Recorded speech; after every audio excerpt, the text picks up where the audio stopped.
Hello, my dear friends.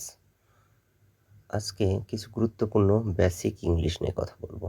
যেখানে আমরা but ব্যবহার করি সেসব জায়গায় আমরা হাউএভার, নেভারদিলেস ব্যবহার করতে পারি। বাট শব্দের অর্থ কিন্তু, হাউএভার এই অর্থেও কিন্তু ব্যবহৃত হয়, আবার নেভারদিলেস অর্থ কিন্তু ব্যবহৃত হয়। আবার হাউএভারের আরেকটি অর্থ হচ্ছে যাই হোক।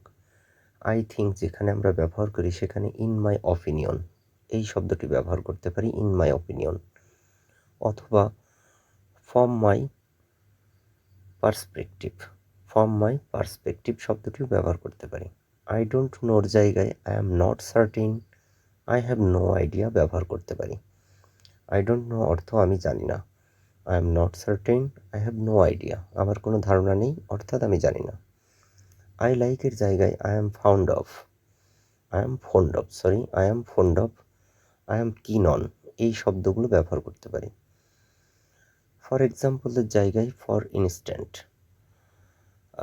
টু ইলিস্টোরেট, টু ইলিস্টোরেট শব্দটিও ব্যবহার করা যেতে পারে। আই ডোন্ট লাইক আমি পছন্দ করি না, I am not fond of, I am not a fan of, I am not a fan of এই শব্দগুলো ইউজ করা যেতে পারে।